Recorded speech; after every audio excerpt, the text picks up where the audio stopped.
Hey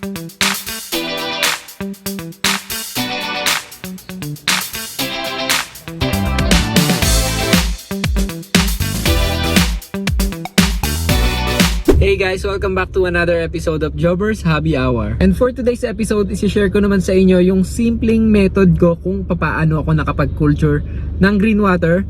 Tapos ganun na rin kung papaano ko naparami yung binili kong Magna Dapnia. So first time ko nag-culture, so lahat ng na-experience ko, yung mga magagandang naging result, papakita ko na rin sa inyo dito sa pag-culture natin ng green water tsaka ng Dapnia.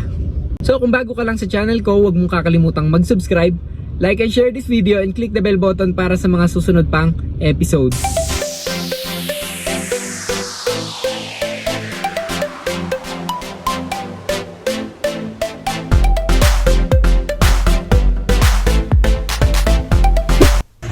Mga bagay na kailangan natin i-ready. Una, stock water. Next, green water, or yung pwede natin gawing starter. Kumuha lang tayo sa mga tanks natin or sa mga tubs natin na may green water. Tapos rice bran o kaya in Tagalog darak. Tapos urea. Tapos triple 40 na fertilizer. Tsaka yung paggagawa natin ng culture ng green water natin. Yung stock water natin na gagamitin, at least 24 hours na stock siya. So ang portion na gagamitin is 1 portion ng stock water, tapos 3 portion ng starter na green water. Yun yung gagawin natin. So 1:3. Kukuha tayo ng stock water natin. Wait lang. Ayan, isang punong tub. Tapos 3 portion ng green water. So kukuha ko rito kaya rito sa red tub.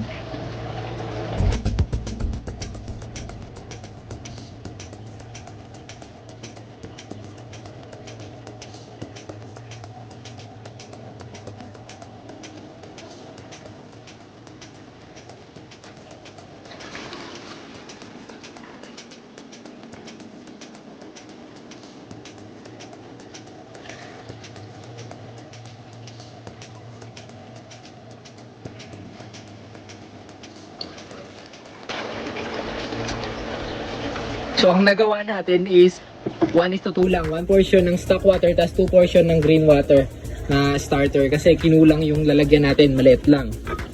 So tatry natin, pwede na siguro yun. So ngayon kukuha lang tayo ng lalagyan. Dito natin ilalagay yung, kukuha tayo ng kalahating baso na yung tubig na ni-ready natin.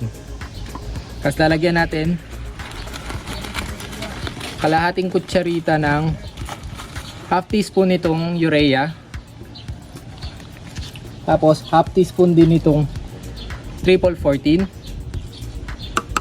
Tapos yung rice bran, isang kutsarita ang ilalagay natin. Yung rice bran o darak na tinatawag.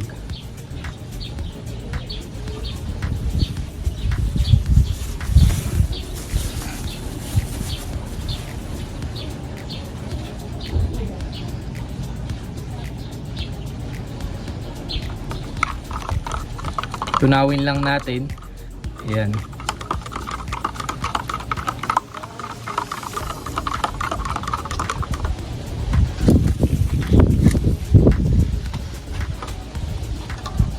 Haluin lang hanggang matunaw yung fertilizer at saka darak. Ayan. Tapos kapag isasalin na natin to, kapag natunaw na natin fertilizer, gagamit lang tayo ng net para salain yung solution na ginawa natin. Pero mas mainam kung gagamit kayo ng BBS net or yung katulad nun na mas pino pa rito.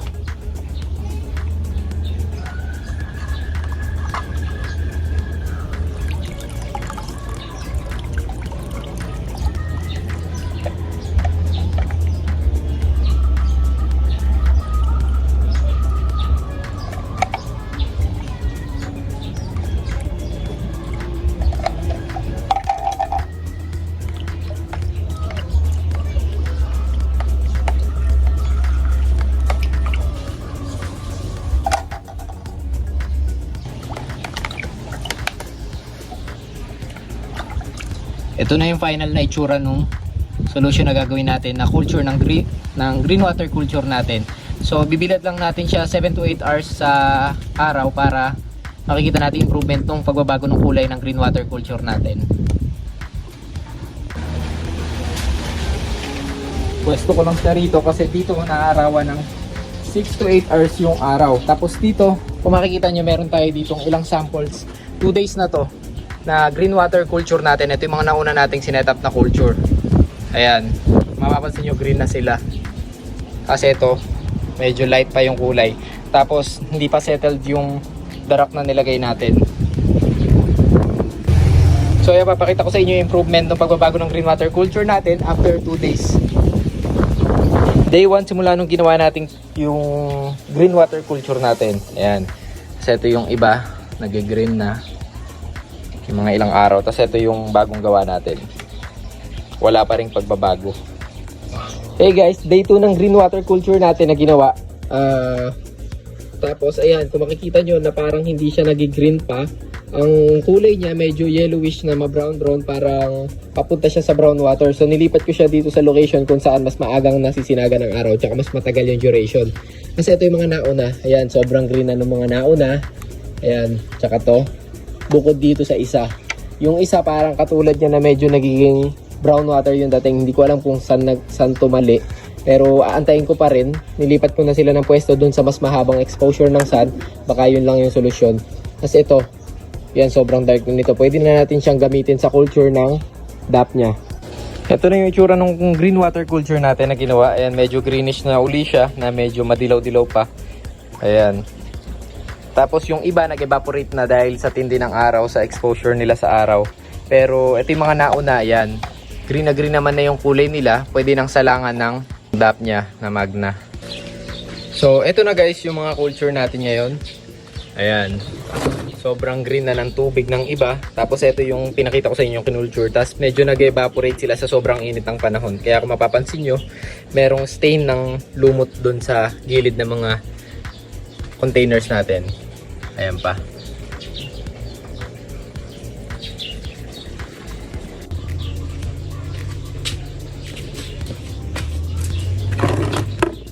Ito lang yung strainer na gamit ko, yung fishnet natin. So mas mainam kung meron kayong mas pino dito kasi yung iba dito nakakalusot sa ano.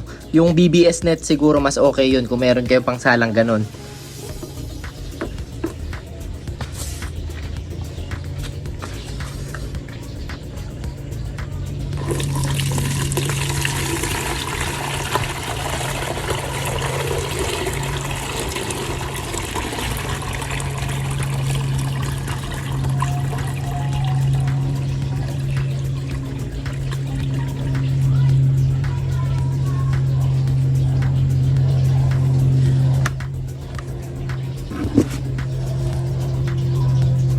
Ayan, makikita nyo may mga kiti-kiti na nakuha. So araw-arawin nyo para siguradong hindi pa mahaya ng lamok yung lugar nyo.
Tapos kapag nasala na natin lahat, babalik lang natin sila sa pwesto kung saan tinatamaan sila at least 6 to 8 hours ng sunlight. Ayan, dito yung area na yon sa lugar namin. Yan din yung tinatamaan ng 6 to 8 hours ng sunlight.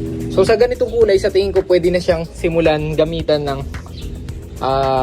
mga DAP niya natin. Pwede na tayo mag-start ng maliit na culture. So kung magkukulture tayo, sa tingin ko mas maganda kung hiwa-hiwalay na tap para kung may mag-crush man, maiwasan nating maubos yung mga dap niya natin. So yun lang guys, bali ganun lang kasimple yung method na ginawa natin sa pagkukulture ng green water natin. So kayang-kaya nating i-adapt yun. So bali ako, na-adapt ko lang din yun sa ideas sa iba sa YouTube. Tapos nag-work naman siya sa akin. So ngayon, ang susunod na vlog natin is yung pagkukulture naman ng Magna DAP niya doon sa mga pin-repair natin or ni-ready natin na green water culture natin. So yun lang, see you on my next vlog.